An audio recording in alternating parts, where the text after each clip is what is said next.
પોરબંદર માથાભારે શખ્સોએ વારસાઈ કરાઈ આપવાના બહાને છેતરપિંડી કરી 1.42 કરોડની ખેતીની જમીન હડપ કર્યાની નોંધાઈ ફરિયાદ. થોડા સમય પહેલા ખાપટ વિસ્તારના રાતડા નામે ઓળખાતી ખેતીની જમીન મામલે રાબીબેન બુઆએ સોશિયલ મીડિયામાં વિડીયો વાયરલ કરેલ. વિડીયોમાં વાયરલ કર્યા બાદ ઉદ્યોગનગર પોલીસ સ્ટેશનમાં અનેક વખત 7 શખ્સો સામે ફરિયાદ અરજી આપી હતી.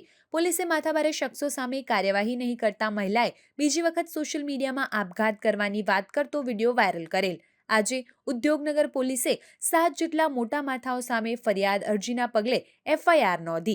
રાબીબેન બુઆના પતિને વારસામાં મળેલ જમીનમાં માથાભારે શખ્સો વારસાઈ કરાવી આપવાના બહાને દસ્તાવેજ કર્તવ્યના આક્ષેપ મહિલાએ કર્યા છે. હાલ તો પોલીસે 7 શખ્સો સામે છેતરપિંડી અને ધાકધમકી આપીને જમીન પડાવી લીધાની ફરિયાદ નોંધી તપાસ તેજ કરી છે. આ જમીન હાટુથી ને અમે 4 વર્ષ ધક્કા ખાઈએ ને અમને ન્યાય મળતો નથી. અમારો ન્યાય નહીં થાય તો અમે આપઘાત કરીને મરી જાય. અમારી ફેમિલી ઘર ફેમિલી અમે મરી જાય એમાં આપઘાત કરીને. અને એ લોકો છે એ અમને ધમકી આપે છે ને અમને જ્યાં ને ત્યાં તેડાવે. કેમ કે લાખો જણ કેસવાલો બધામાં પૈસા આપી દે ને અમને ઘડીએ ઘડીએ તેડાવે.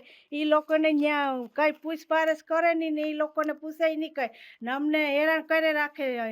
તેડાવીને અડધી રાતે ને પોણી રાતે અમને હેરાન કરે. એ પૈસા લઈને 1 કરોડ ને 20 લાખ રૂપિયા લઈ ગયો.